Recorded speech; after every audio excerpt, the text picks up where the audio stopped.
अस्सलाम वालेकुम जी। अच्छा जी, आज ये 27वें चैप्टर की चौथी वीडियो है। तो मैंने 3 एग्जांपलें बताई थी कि न्यूमेरिकल कैसे करने, ठीक है। और आज मैं आपको ये मुख्तलिफ किस्म की एग्जांपलें हैं। कल मैं 3 बताई थी और आज मैं फिर कल मैंने आपको जहाँ मुझे याद पड़ता है मैंने आपको 27.6, 27.7 और 27.8 3 कराई। ये मैंने चुन के कराई। ये ऐसी एग्जांपलें हैं कि इनको अगर समझा दिया जाए तो आप बाकी जो एग्जाम्पलें कर सकते हैं। अब अगली जो एग्जाम्पलों की है ना, वो सीरीज़ वो है 12वीं एग्जाम्पल है। और मेरा ख्याल एग्जाम्पल मेरे ख्याल में 13 है और एक 14वीं एग्जाम्पल है। तो ये 3 मैं आज आपको कराऊँगा। इस हर एक में मुख्तलिफ किस्म की चीज़ों डिस्कस की हुई हैं, ठीक है ना। तो वो हम देखते हैं कि कैसे करनी है।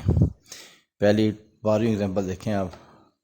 27.12 find the maximum torque that can be safely applied to a shaft of 80 millimeter diameter. The permissible angle of twist is 1.5 degree in a length of 5 meter and shear stress not to exceed 42 megapascal. Take C is equal to 84 gigapascal, ठीक है ना। और यहाँ भी देखें, यहाँ पे उसने दोबारा फिर से कहा था shear stress is not to exceed, यानी allowable shear stress उसने दी आपको, ठीक है। तो ये चीज़ें देखने की याद रखने की होती हैं, आप लोगों ने भी इनको याद रखना है, ठीक है। तो सोल्यूशन में अब आप देखते हैं, सोल्यूशन किया सिर्फ समझाने वाली बात है, बाकी किया सारा कुछ हुआ है।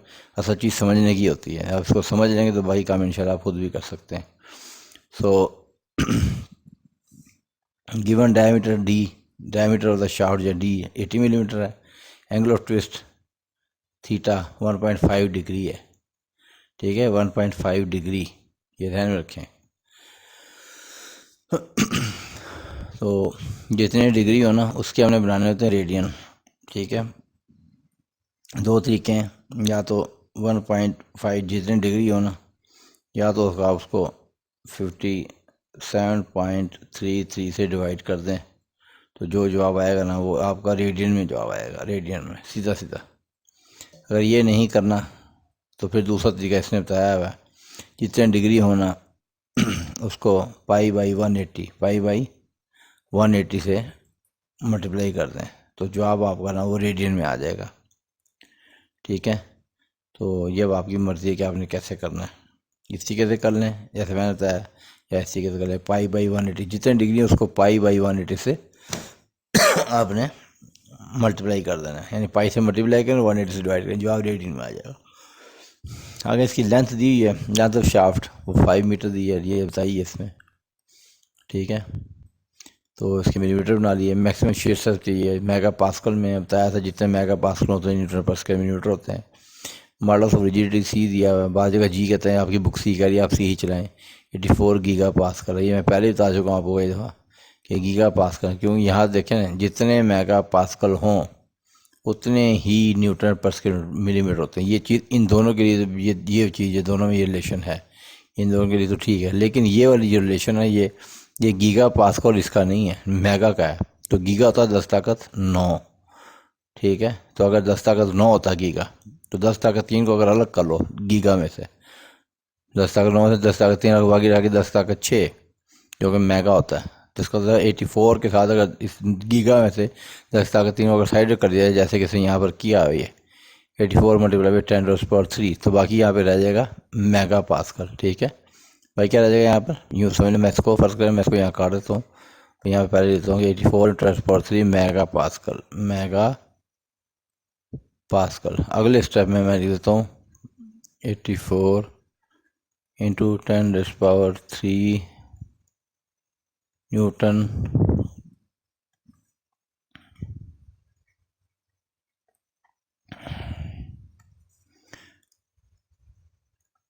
पर स्क्वायर मिनट। तो यूँ कर लें, एक स्टेप डाल दें, ठीक है। पहले मेगा पास्कल आए और फिर क्यों देखें 9 में से 3 जर के बाकी 6 रह गए, वो 6 को मेगा लिखते हैं हम, जितने मेगा पास्कल उतने न्यूटन पर स्क्वायर मिनट। तो होगी बात, ठीक है।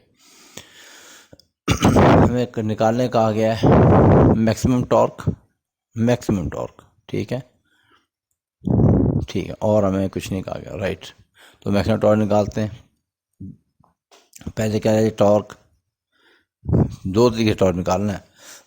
ठीक है, दो तरीके से टॉर्क निकलेगा। Torque based on shear stress, मैंने पहले कल जो बताई थी वीडियो, थर्ड वीडियो, उसमें बताया था कि इस फार्मूले में जो टॉर्क होता है ना, ये वाला टी मीन नहीं होता, ये टी मैक्सिमम होता है इस वाले फार्मूले में। और जो P is equal to 2π nt divide by 60, इसमें जो ये टी होता है, ये वाला मैं बताया था कि ये वाला जो होता है ना, वो टी, इसमें वो टी मीन होता है। ठीक है, याद रहेगी बात में, उम्मीद है, कल मैं बताई थी। ओके जी। ओके।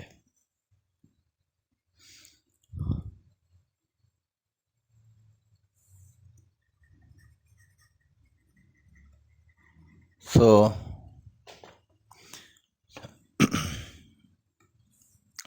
टी फार्मूला आपको पता है, क्योंकि ये टी वन इसको इसलिए कह रहा है क्योंकि आपने दो टॉर्क निकालने हैं ना। एक आपने निकालना है शीर्षक वाले फार्मूले से, और एक आपने निकालना है आपने इस वाले फार्मूले से। ठीक है, तो टी वन इक्वल टू π/16 टा डी क्यूब। ठीक है, राइट। तो अगर आप देखें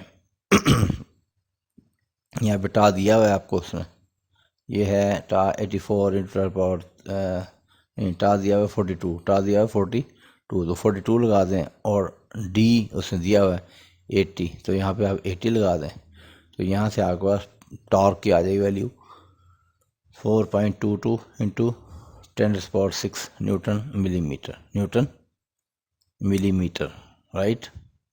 सो उसके बाद दूसरा उसे torque based on angle of twist निकाला है। तो एंगल ऑफ ट्विस्ट के लिए आपको पता है कि T2/J = C⁻L। ठीक है, ये टॉर्शन इक्वेशन का हिस्सा है, टॉर्शन इक्वेशन का हिस्सा है। बेसिकली मैं आपको यहाँ रुक के आपको ये बता दूँ कि टॉर्शन इक्वेशन में, मेरी बात सुने, दो होते हैं इसकी टॉर्शन। देखें, टॉर्शन इक्वेशन है T/J = टा/R = C⁻L। इसके दो हिस्से हैं। जब आप करते हैं ना शाफ्ट के लिए फॉर स्ट्रेंथ, जब आप शाफ्ट डिज़ाइन करते हैं फॉर स्ट्रेंथ से आपको याद आ जाएगी, स्ट्रेंथ से मेरा स्ट्रेस है, तो हमेशा एक बात याद रखें, ये सर लाजमी आएगा, यानी T/J तो ला दें, T/J = टा/R, तो फिर ये वाला पोर्शन यूज़ होगा जितना मैं आपको बता रहा हूँ, ये वाला पोर्शन। ठीक है, अगर स्ट्रेंथ के लिए करेंगे। अब आपको कहेंगे हमें तो याद नहीं आता, स्ट्रेंथ और स्ट्रेस मिलते जुलते लफ्ज़ हैं, तो जब स्ट्रेंथ की बात आएगी तो टा और आर वाला पोर्शन आएगा। ठीक है, अब आप कहेंगे कि जनाब ये तो चलो आ जाएगा, इन दोनों इसमें से और इसमें से कौन सा आएगा, तो याद रखो T/J तो हर सूरत में आना है। वजह, ये सारी जो रौनक मेला लगाया है ना, इस टी ने लगाया, इस टी का कमाल है। टॉर लगता है तो एंगल ऑफ ट्विस्ट आता है, टॉर लगता है तो इसमें स्ट्रेस पैदा होती है। ये दो ही चीज़ें पैदा होती है ना, जे तो उसका कांस्टेंट है, सी भी कांस्टेंट है, लेंथ भी उसकी कांस्टेंट है, आर भी उसका कांस्टेंट है, तो पैदा क्या हो रहा है, टॉर्क की वजह से या स्ट्रेस पैदा हो रही है या एंगल ऑफ ट्विस्ट पैदा हो रहा है। तो जब आप फोर स्ट्रेंथ डिज़ाइन करेंगे तो ये वाला पोर्शन आ जाएगा T/J टा/R। ठीक है, इसी में से ये वाला फार्मूला निकलता है। इसी को जब आप करते हैं ना, इसकी डायरेक्शन यहीं से वो वाला फार्मूला निकलता है, T = π/16 डी क्यूब टा, ये वाला फार्मूला जो है, ये फार्मूला इससे ही निकला है। इसकी अब इसकी डायरेक्शन देखें ना, इसकी यहीं से स्टार्ट लेता है। ये सॉलिड के लिए, और हॉलो के लिए यहाँ से फार्मूला निकलता है T = π/16 टा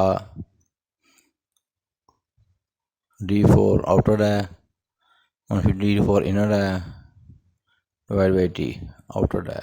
ठीक है, ये दोनों फार्मूले जो है ना इसी से निकलते हैं, इससे निकलते हैं। जब हॉलो पे लगाते हैं तो ये निकलता है, जब सॉलिड लगाते हैं तो ये निकलता है। उम्मीद है याद है। अच्छा, दूसरा बात है, जब आप करते हैं ना फॉर स्ट्रेंथ, जब आप बात करते हैं ना फॉर रिजिडिटी, फॉर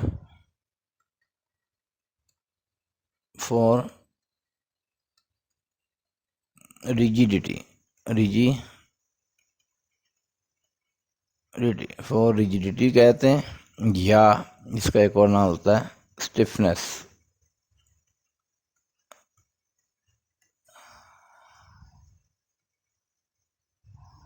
स्टिफनेस। जब ये करेंगे ना तो इसके लिए आपने ये वाला फॉर्मूला यूज़ करना है, इसका इसी इक्वेशन का। इसी इक्वेशन यही है स्टैंडर्ड, याद रखें, इसके दो हिस्से हैं। तो फिर क्या करेंगे, फिर आप टी बटा J over equal to C theta over L, फिर आपने ये वाला पोर्शन यूज़ करना है, ठीक है। और ये डायरेक्ट यूज़ होता है, जैसे इसका ये वाला हिस्सा था, इसको यूज़ करके आपने दो आगे निकाले थे ना, इससे आगे कुछ नहीं निकालता, ये एज इट इज़ यूज़ होगा। बस में याद रखिए, ये रखना कि थीटा जो है ना वो रेडियन में आएगा, रेडियन में करके पुट करना है, ठीक है। तो यहाँ भी उसने यही किया है, पहले उसने स्ट्रेंथ के लिए निकाला torque based on strength, shear stress कह लें या torque based on shear stress कह लें या टॉर्क बेस्ड ऑन स्ट्रेंथ भी कह सकते हैं, एक ही बात है। Torque based on angle of twist कह लें या टॉर्क बेस्ड ऑन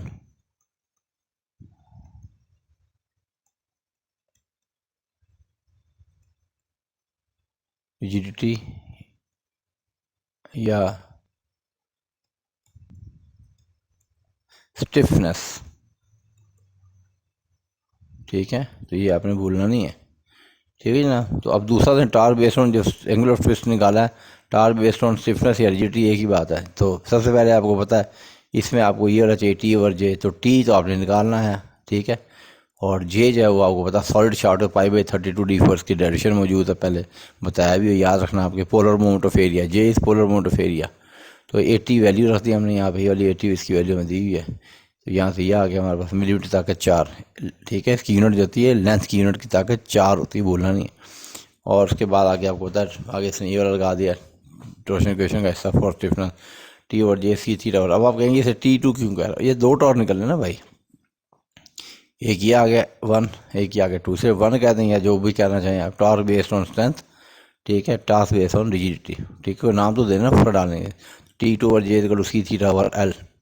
तो जे की वैल्यू उसने यहाँ से ये पुट कर दी, सी की वैल्यू दी है फार्मूले की, इसमें डाटा के अंदर दी है सी की वैल्यू 84 इंटू 10⁻3, ठीक है। और थीटा की वैल्यू आपने रेडियन में निकाली है, रेडियन में पुट करनी है 1.5 पाई और पाई 80, ठीक है, 1.5 और 180, ठीक है, not pi 80 180 divide by L, length कितनी है 5 मीटर, तो 5 इंटू 10⁻3, ठीक है। यहाँ से जनाब ये जो जवाब निकला T2 की वैल्यू आई 1.77 इंटू 10⁻6 न्यूटन मिलीमीटर। तो ये ध्यान में रखें कि अब आप देखिए कि दो आपके पास आए हैं, T2 आ गए अब आपके पास, ठीक है, ये सारा आपने निकाल लिया। तो अब ये मैं अब साफ़ कर देता हूँ इसको। तो ये देखें, अब आप देखें, आपके पास और करें, टी आपके पास आ गए 2, एक आया फॉर स्ट्रेंथ वो ये है, ठीक है, और एक आया फॉर रिजिडिटी तो वो है 1.77। अब इसका मतलब समझना है,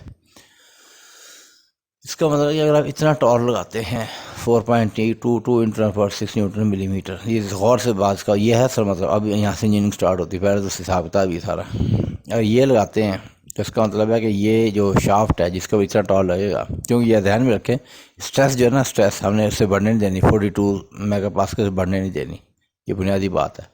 तो अगर जब इतना टॉर्क लगाएंगे 4.22 इंटू 10⁻6 न्यूटन मिलीमीटर, तो इसका मतलब है कि ये शाफ्ट सेफ रहेगी, ठीक है, इसकी फेलियर नहीं होगी, इसकी स्ट्रेंथ की बात है, यानी फेल नहीं होगी, शाफ्ट फेल नहीं होगी, ये शेयर नहीं होगी शाफ्ट, अगर इतना या इससे कम लगेंगे, इतना या इससे कम, बढ़ना नहीं चाहिए, ठीक है बात।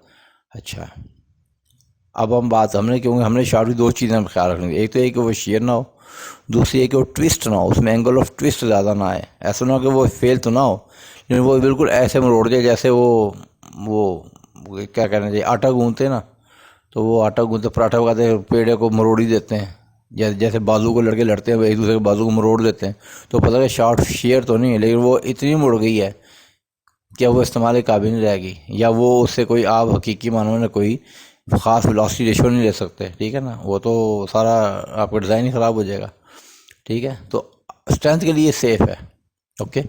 तो क्या ये रिजिडिटी के लिए भी सेफ़ है, क्या अगर हम इतना टॉर्क लगाएं तो क्या शाफ्ट ट्विस्ट भी नहीं होगी, ठीक है, क्योंकि जो एंगल ऑफ ट्विस्ट है ना वो इससे नहीं बढ़ना चाहिए, ठीक है, एंगल ऑफ ट्विस्ट जो वो परमिजिबल एंगल ऑफ ट्विस्ट भी उसने परमिजिबल दिया है, ध्यान रखें, परमिजिबल एंगल ऑफ ट्विस्ट इससे बढ़ना नहीं चाहिए 1.5 डिग्री से। तो एंगल ऑफ ट्विस्ट की बुनियाद पर जब थीटा एंगल 1.5 वाला रखे हुए हमने निकाला है, तो टॉर्क हमारा आता है 1.77 इंटू 10⁻6, तो भाई ये वाला जो टॉर्क है वो तो इससे बहुत कम है, ये 4.22 ज़्यादा है, खुद देख रहे हैं 4.22 ज़्यादा है, ये 1.7 कम है। इसमें अगर हम, इसका मतलब है कि अगर हमने ये वाला टॉर्क लगाया तो जो शाफ्ट होगी वो शेयर तो नहीं होगी, इसमें कोई शक की बात नहीं, लेकिन शाफ्ट में ट्विस्ट आ जाएगी बहुत ज़्यादा। वजह, क्योंकि शाफ्ट का जो सेफ टॉर्क है, सेफ अलाउएबल टॉर्क, जैसे अलाउएबल शियर स्ट्रेस है, अलाउएबल एंगल ऑफ ट्विस्ट है, इससे जो अलाउएबल टॉर्क है इस शाफ्ट के लिए, फॉर दिस अलाउएबल, ये टॉर्क इतना एंगल ऑफ ट्विस्ट पैदा करेगा, कितना 1.7। तो अगर इससे बढ़ जाएगा तो लाजमी बात है एंगल ऑफ ट्विस्ट भी बढ़ जाएगा। तो एंगल ऑफ ट्विस्ट तो हमने बढ़ने नहीं देता, क्योंकि अलाउएबल है ही इतना, इससे ज़्यादा अलाउएबल है ही नहीं, ठीक है, इससे ज़्यादा अलाउएबल है ही नहीं। तो इसका मतलब अगर हमने 4.22 लगाया तो शाफ्ट शेयर तो नहीं होगी, लेकिन ट्विस्ट हो जाएगी बुरे तरीके से।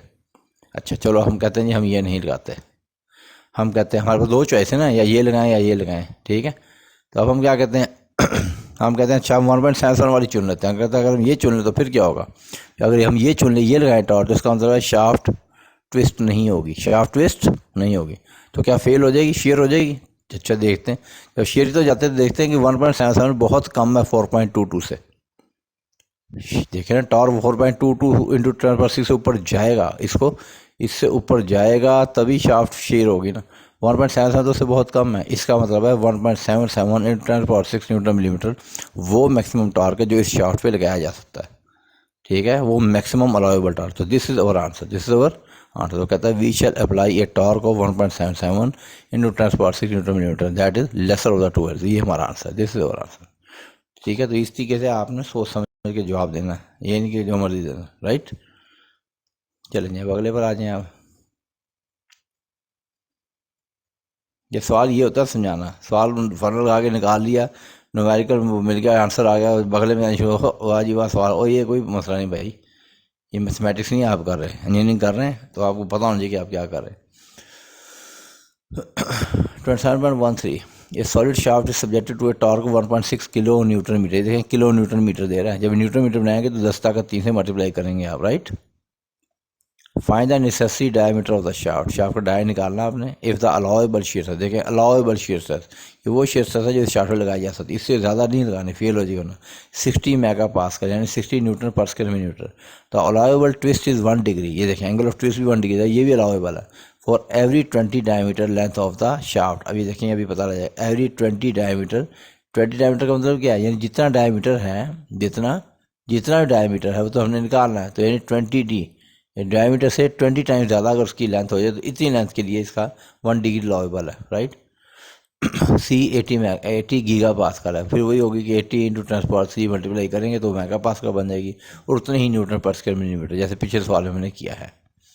सो अब इसको हम इधर आए थे, पहले डाटा, सबसे पहले डाटा लिखते हैं, हर सवाल है पहले डाटा लिखना है आपने। तो हम डाटा की बात करते हैं, जब आपने डाटा लिखते हैं तो torque T 1.6 kilo newton metre है, क्योंकि किलो न्यूटन मीटर है, ठीक है। तो पहले किलो न्यूटन के बनाने के लिए न्यूटन 10⁻³ इसके आए, और मीटर के मिलीमीटर बनाने 10⁻³ इधर से, 10⁻³ ये और 10⁻³ 10⁻6, ठीक है। तो ये 10⁻6 से यहाँ पर लिखें, ये 1.6 इंटू 10⁻6 किलो न्यूटन के न्यूटन बन गए और मीटर के मिलीमीटर बन गए।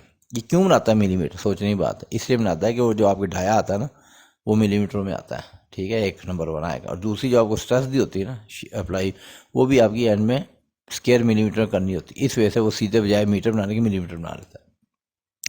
अलाउएबल शियर स्ट्रेस 60 मेगापास्कल है, यानी 60 मैं बताया था, जितने फिर बताता हूँ, जितने मेगापास्कल होते हैं मेगापास्कल उतने ही न्यूटन पर स्क्वायर मिनट होते हैं, दोनों बराबर होते हैं numerically. Angle of twist 1 degree, π/180, ठीक है। 1 डिग्री का मतलब क्या है, जब इसके रेडियन बनाए तो 1 को मल्टीप्लाई करो π/180 से, ठीक है। तो ये आपके रेडियन आ गए, ओके। 1 को मल्टीप्लाई किया, 1 मल्टीप्लाई बाई दिस, जब 1 को π/180 से मल्टीप्लाई करेंगे तो आंसर यही आएगा जो यहाँ पे लिखा हुआ है। Length of shaft 20D, length of shaft ने 20D दी है, जैसे कि उसने डाटा उसमें बताया डाटा के अंदर कि allowable angle of twist is 1 degree for 20 diameters, ठीक है। And model of rigidity 80 giga pascal है, गीगा मेगा बनाने की 10⁻³ को अलग करना पड़ता है हमेशा, यही बात इतना फिक्रा मेरा याद रखे, जब भी गीगा पास्कल हो तो हमेशा 10⁻³ अलग करो तो मेगा पास्कल निकल आएगा, 10⁻³ इधर आ जाएगा न्यूमेरिकल शक्ल में, ये न्यूमेरिकल शक्ल में आ गए, यानी डिजिट्स की शक्ल में 80 से मल्टीप्लाई, और बाकी मेगा पास्कल जितने होते हैं न्यूटन पर स्क्वायर मिलीमीटर। ये हो गया डाटा।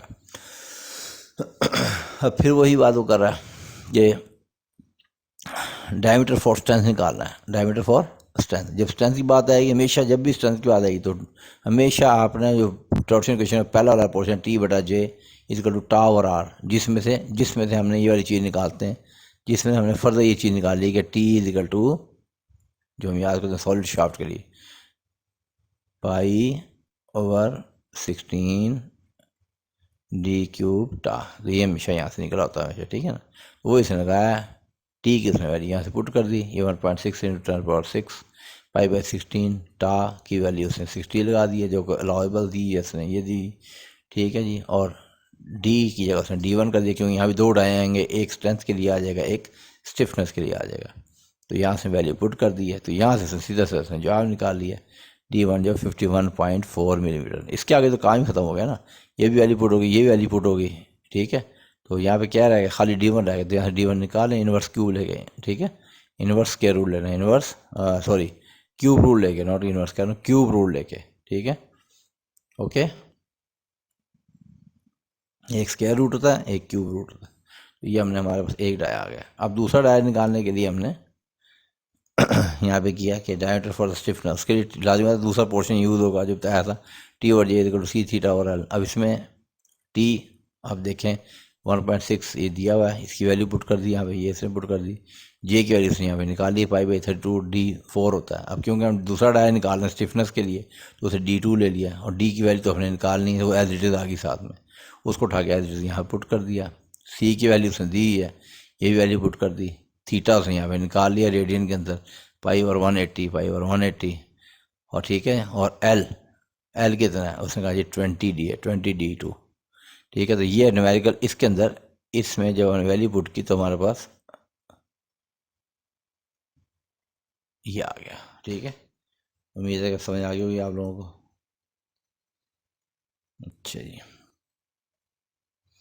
इसके बाद यहाँ से उसने देखें सॉल्व, अब उसके बाद सिर्फ सॉल्व ही किया उसने, D2 की वैल्यू निकाली, सिंपल, या D2 का क्यूब जो इसके आ गया, यहाँ भी इसका क्यूब रूट लेंगे, क्यूब रूट, तो नीचे जवाब आ रहा है, जवाब क्या आ रहा है मैं ऊपर साफ कर, जरूरत नहीं। अब हम देखते हैं इसका जवाब क्या आ रहा है। तो D2 की वैल्यू आ गई 61.6 मिलीमीटर। तो आपके पास दो डाया आ गए, एक ये डाया और एक ये डाया। अब सवाल है कि हमारा जवाब कौन सा होगा। अब पीछे जो एग्जांपल आपने की 27.12, तो उसे देख के आप कहेंगे जो लेस वाला वो होगा, नहीं, ऐसा नहीं है, ठीक है। आपने ये देखना है कि किस चीज़ में शाफ्ट सेफ है, ये बुनियादी सवाल है, शाफ्ट किस चीज़ में सेफ है, ठीक है।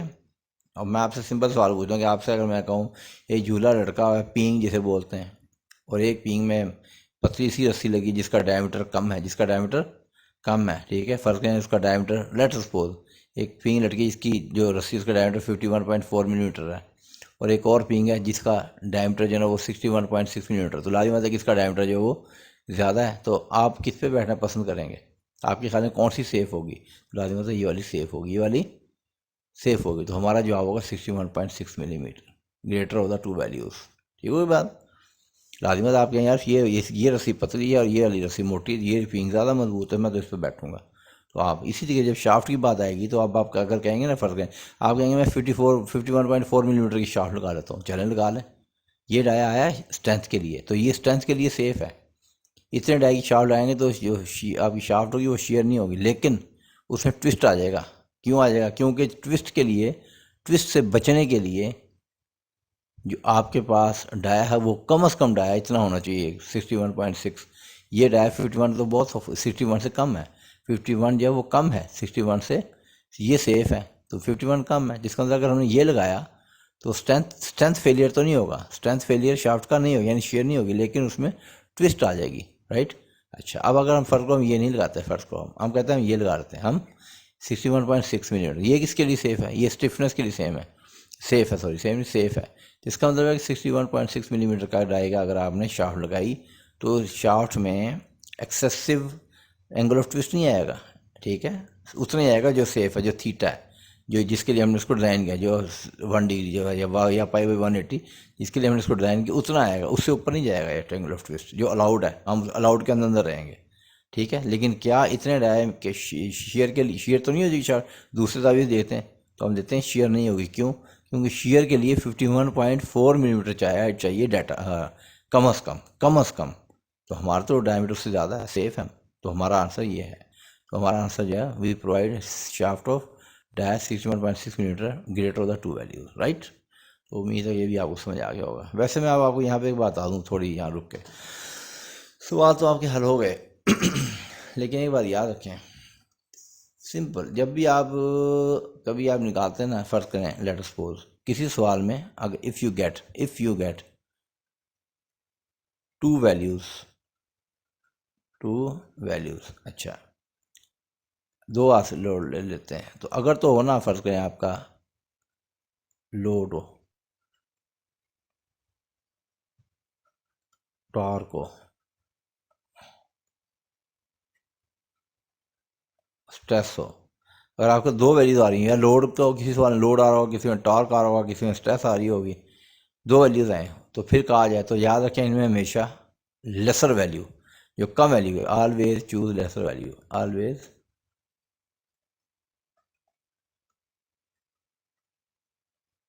चूज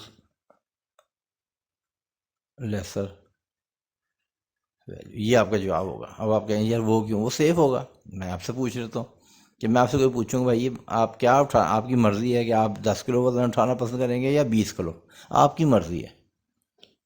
तो आप क्या करेंगे, क्या आप कहेंगे मैं 20 किलो उठाऊँगा, और आप कहेंगे मैं पागल हूँ, मैं 10 किलो उठाऊँगा, आसानी से उठाया जाएगा, ठीक है ना। जब कोई आपसे कहे भाई बताएं आप 100 न्यूटन मीटर का टॉर्क पसंद करेंगे कैरी करना या 200 का, तो आप कहें यार जो सेफ़ होगा मैं तो वो लूँगा जो आसानी से हो जाएगा, ठीक है। तो यही कैफियत वहाँ पे होती है। जब भी कोई लोड होता है, वो लोड टॉर्क की फॉर्म में, लोड की फॉर्म में हो, टॉर्क की फॉर्म में हो, स्ट्रेस की फॉर्म में, तो हमेशा लेसर वैल्यू है। अच्छा, और अगर फ़र्ज़ करें कि कहीं साइज़ आ रहा हो किसी चीज़ का, साइज़ का मामला हो, ठीक है, वो साइज़ क्या हो सकता है, वो साइज़ मिसाल तौर पर लेंथ हो सकती है, दो वैल्यू लेंथ की वैल्यू आ जाए, वो साइज़ कोई डाया हो सकता है, वो साइज़ कोई एरिया हो सकता है। तो ठीक है, तो आपने फिर उस वक्त में ऑलवेज चूज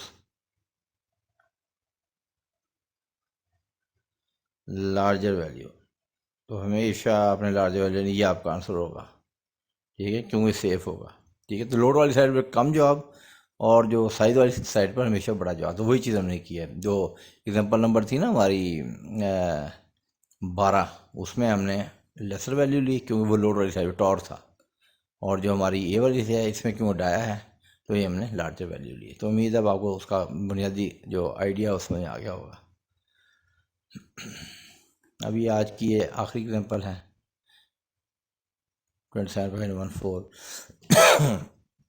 ये solid shaft 200 millimetre diameter, 200 millimetre dia है शाफ्ट का, has the same cross sectional area as a hollow shaft, ठीक है। ये सॉलिड शाफ्ट हॉलो शाफ्ट एक ही सवाल में आ रहे हैं। एज ए हॉलो शाफ्ट और द सेम मटेरियल भी सेम दोनों का, विद इनसाइड डाया जाए 150 मिलीमीटर, किसका, हॉलो का, ठीक है। सॉलिड शाफ्ट का जो एक ही डाया था वो है 200 millimetre. Find the ratio of power, ये रेशियो निकालनी है, पावर्स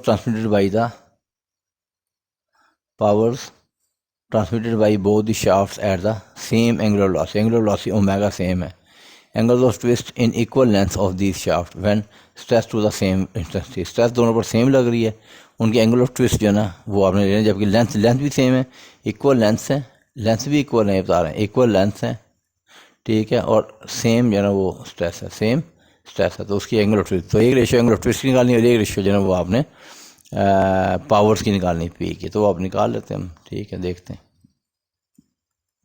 तो सबसे पहले से पावर की रेशियो निकालने की उसमें बात की है, रेशियो पावर, ठीक है। सो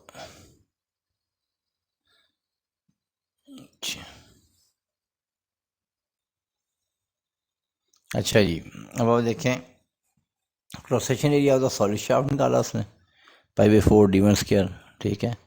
और d1 ने सॉलिड शाफ्ट को उसने दिया हुआ है 200 है, यहाँ से दिया हुआ है, डाटा में लिखा हुआ है। तो ये निकला है, इसका एरिया आ गया सॉलिड शाफ्ट का, ठीक है। और हॉलो शाफ्ट का जो निकाला है π/4 आउटर डाय का फॉर्मूला भी तो π/4 d स्क्वायर, यहाँ एक होता तो डी स्क्वायर अकेला आता है, यहाँ क्यों दो होते हैं तो आउटर में से इनर का निकालते हैं।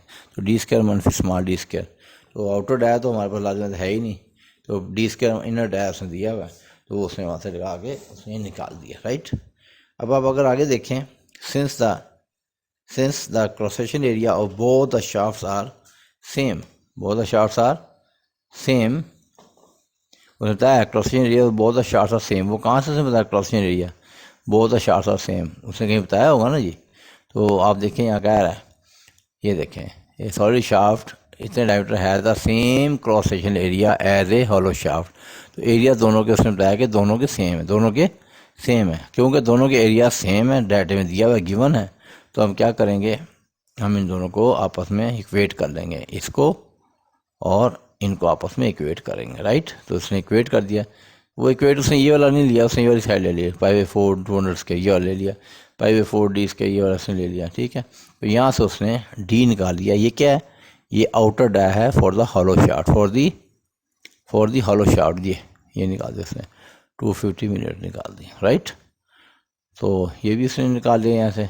अच्छा, अब उसने क्या किया आगे जनाब,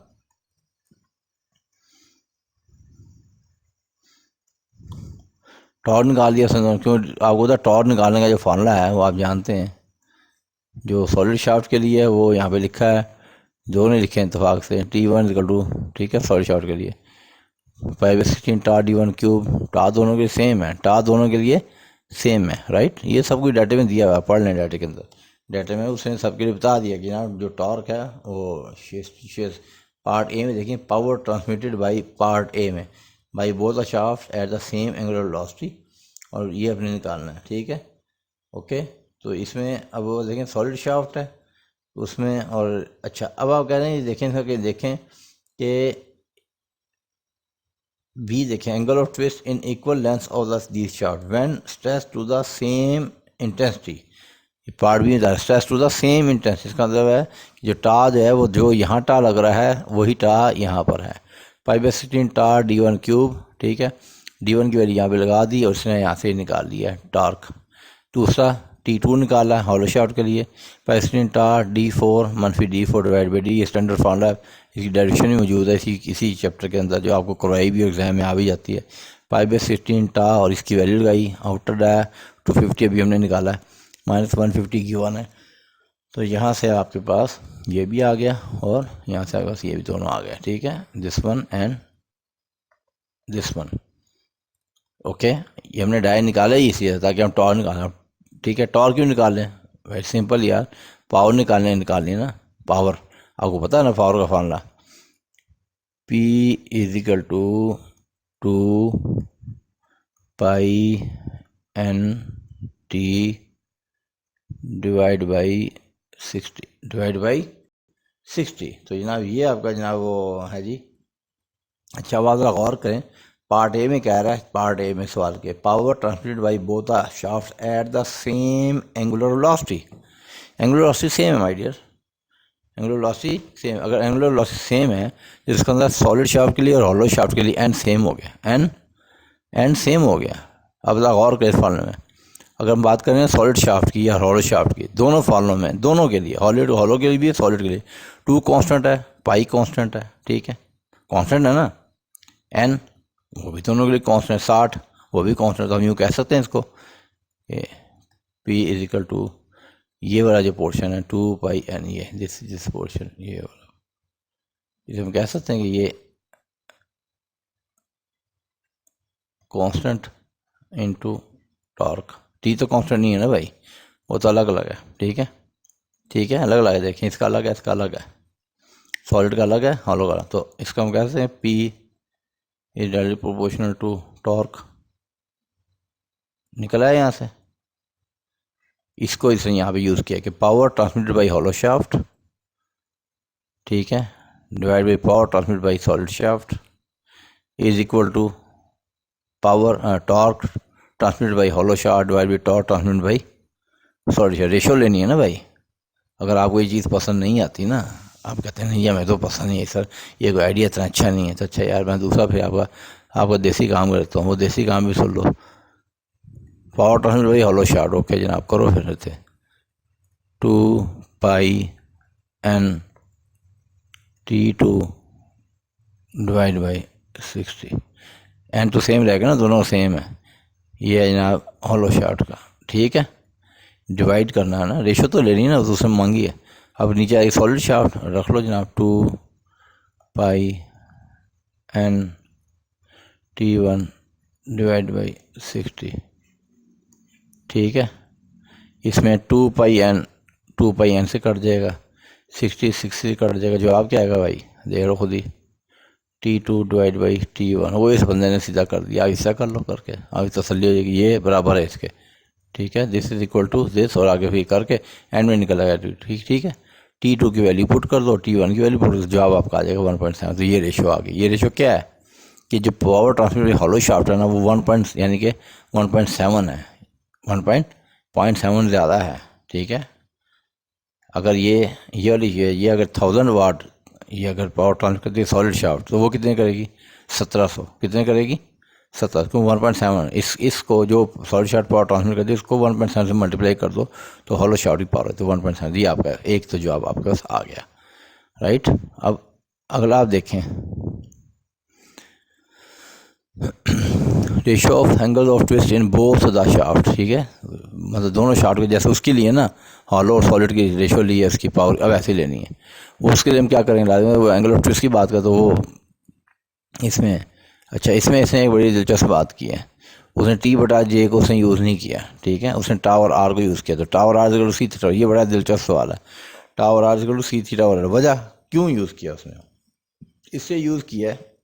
अगर इसकी जो गिवन चीज़ देखें ना आप, पार्ट बी में एंगल ऑफ ट्विस्ट निकालना कह रहा है इन इक्वल लेंथ की बात कर रहा है, when stress to the same intensity, वहाँ से इशारा दे दिया कि स्ट्रेस वाला पोर्शन यूज़ करना है, पार्ट बी पढ़ें इसका, ठीक है। तो देखें ना इक्वेशन जो आपकी है वो इक्वेशन आपको मना तो नहीं करती ना, T/J is equal to tau over R is equal to C theta और एल। अगर आपको याद हो जब हमने इक्वेशन प्रूव की थी तो पहले तो हमने ये वाला जो फर्स्ट जो पोर्शन था, जो इस चैप्टर का पहला टॉपिक वो था इसका प्रूफ, तो उसने इसको यूज़ कर लिया, टा और सी थीटा और एल। यहाँ से थीटा यहाँ पर आ गया, सी और एल उधर चला गया, उलट गया, एल ऊपर सी नीचे, तो यह फार्मूला आ गया, ठीक है। एंगल इसको पहले उसने सॉलिड शाफ्ट के लिए लगा दिया थीटा 1 करके, टा एल और आर सी। टा क्यों दोनों की सेम है बता रहा है वो पार्ट बी में। एल जो एल लेंथ, एल देखें क्या कह रहा है वो, देखते हैं अभी इसमें एल क्या कहता है।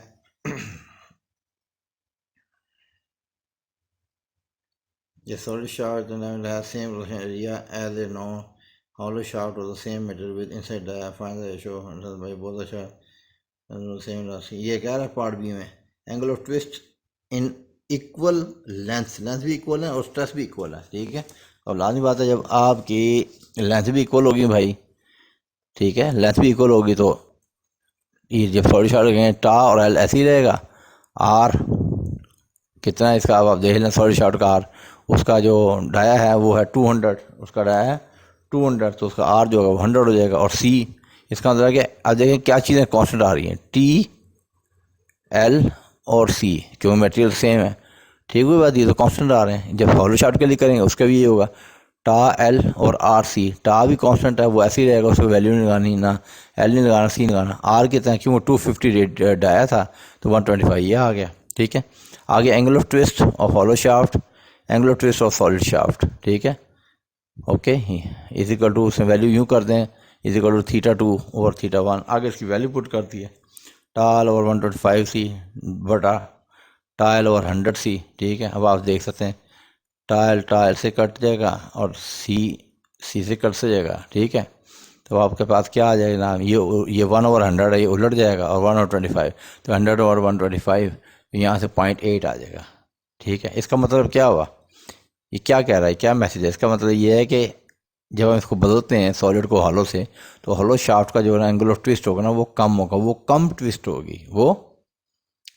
होगी, ठीक है। यानी अगर ये हॉलो सॉलिड शाफ्ट अगर इसमें ट्विस्ट 1 डिग्री आता है तो उसमें कितना आएगा 0.8 डिग्री, वो ज़्यादा सेफ है रिजिडिटी के वाले से, ठीक है। तो आई होप कि आपको समझ आ गया होगा ये सवाल। तो अब आप लोगों ने ये ध्यान में रखना, सारे बच्चों में बता दूँ बड़ा वाज़ेह, आपकी 10.14 तक आपकी ये भी होगी, एग्जाम्पलें भी होगी, इसकी एक एक्सरसाइज भी हो चुकी है आपकी, वो भी आपने करनी है। आसान से सवाल में मुश्किल नहीं है, ठीक है। तो ये आपने करने हैं, यहाँ से एग्जाम्पलें करें और एक्सरसाइज करें। अब आगे इसका कल मैं देखूंगा रिप्लेसिंग ए शाफ्ट, ये सॉलिड शाफ्ट को हॉलो से या हॉलो को सॉलिड से बदलते हैं। ये सवाल बड़े हैं, मैं कल मैं वीडियो एक अपलोड करूँगा इंशाल्लाह, उसमें मैं ये वाला काम करूँगा, राइट। तो आपकी एक एक्सरसाइज हो चुकी, एक्सरसाइज मैं बताता हूँ आपकी, एक एक्सरसाइज आप कवर कर चुकी है अपनी 14 एग्जाम्पलें, और एक्सरसाइज नंबर 27.1 और 14 एग्जाम्पल ये आपकी कवर हो चुकी हैं, चैप्टर की हैं। ये अब आप लोग करें अपनी, राइट। अभी इंशाल्लाह कल ये रिप्लेसिंग ए शाफ्ट में करा दूँगा, तो उसके बाद देखेंगे इससे अगला टॉपिक करना है या अगले चैप्टर में जाना है। Okay, thank you very much.